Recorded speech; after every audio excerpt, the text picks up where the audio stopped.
تو بدقسمتی یہ ہے کہ ہمارے ہاں اس قوم کو یہ شعور بھی 63 برس گزر جانے کے باوجود ان کے دل و دماغ میں کوئی لیڈر تو ہوا ہی نہیں ہے. بدقسمتی ہے. قائد اعظم کی وفات ہو گئی اور ان کے کولیگز چلے گئے، پھر اس کے بعد لیڈر نہیں ملا پاکستان کو. مجموعی طور پہ اس سطح کے لوگ پاکستان کی قیادت سیاسی طور پر کرتے رہے ہیں کہ جن کو بیشتر اوور ویلمنگ میجورٹی جو یونین کونسل یا ضلع کونسل یا تحصیل کونسل یا ٹاؤن اور یہ اس سطح کے ناظم جن کو ہونا چاہیے صلاحیت کے اعتبار سے، اس سے اوپر کے درجے کے لوگ نہیں تھے. میں نے ذکر کیا تھا یعنی وہ لوگ جن کے پاس ویژن ہی نہیں ہے سرے سے. فیوچرسٹک ویژن تو دور کی بات ہے، پریزنٹ ویژن بھی نہیں ہے. ان کی کوئی منزل ہی نہیں ہے، کوئی ڈائریکشن ہی نہیں ہے. ان کے پاس کچھ نہیں ہے کہ وہ کیا کرنا چاہتے ہیں. تو اس کی وجہ سے پوری کی پوری قوم ہی نہیں بن سکی اور اس قوم کو کردار ہی نہیں مل سکا. اور یہ چیز پوری دنیا میں پاکستانی جہاں بھی دنیا میں آباد ہیں اس کا کردار اور اس کا بیہیویئر اور اس کا جو کنٹریبیوشن بدترین ہے بحیثیت انسان کے، بحیثیت قوم کے نمائندے کے. دکاندار ہے تو ایک پاکستانی دکاندار دوسرے کا دشمن ہے، یہاں بھی وہاں جہاں چلے جائیں. انڈیا کے ہیں اگر دو بیٹھے ہیں تو ایک دوسرے کی جڑ نہیں کاٹیں گے. کچھ رولز ریگولیشنز ہوں گے، کچھ ان کے اصول ہوں گے، اس کی پاسداری کریں گے. یہ تو یہاں عالم ہے کہ ایک چھوٹے سے کونسلر کا الیکشن ہوتا ہے، کونسلر کا ہندو سکھ بھی کثیر تعداد میں رہ رہے ہوتے ہیں، پاکستانی بھی رہ رہے ہوتے ہیں. وہ آپس میں اکٹھ کر کے ایک بندے کو کھڑا کرتے ہیں، یہاں بھی باہر کی مغربی دنیا ایک بندے کو، اور وہی جیتتا ہے اور وہ صوبائی اور فیڈرل پارلیمنٹ میں بھی جاتا ہے. یہاں پاکستانیوں کی جب باری آتی ہے تو ایک کونسلر کی سیٹ پر بھی 12 پاکستانی کھڑے ہو جاتے ہیں.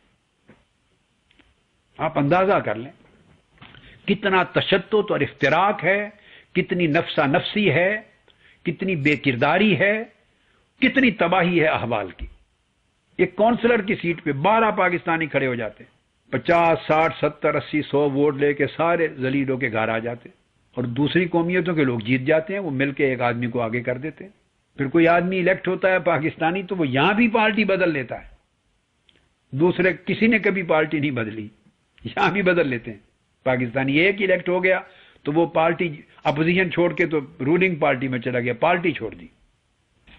اس طرح کے کردار بھی ہر جگہ دکھاتے ہیں. یہ آئینہ داری کرتی ہے پوری کی پوری قوم کا کہ قوم نہیں ہے، سو اس کا کریکٹر بھی نہیں رہا.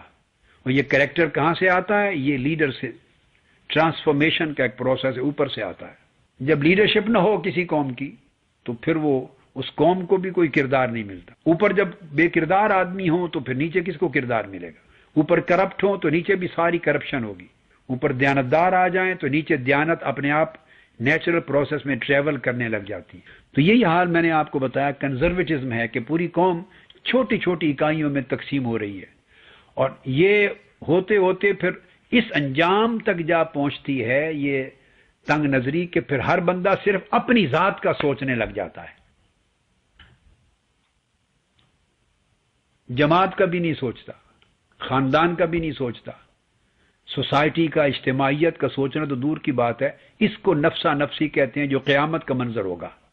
تو قیامت کا منظر اس وقت دنیا میں ہماری سوسائٹی میں پاکستان میں رائج ہو گیا ہے. ہر بندہ اپنی ذات کا مفاد سوچتا ہے کیونکہ اسے کسی دوسرے پر اعتماد نہیں ہے کہ دوسرا شخص اس کے بھلے کا سوچے گا. اعتماد ہی نہیں ہے. سو وہ سوچتا ہے کہ بس وہی کچھ ہی ہے بھلا جو میں خود اپنے لیے کر لوں، جائز یا ناجائز، کیونکہ کسی دوسرے سے توقع نہیں ہے کسی کے لیے خیر کرے. کسی دوسرے سے توقع ہرگز نہیں ہے کہ وہ خیر کا ارتکاب کرے.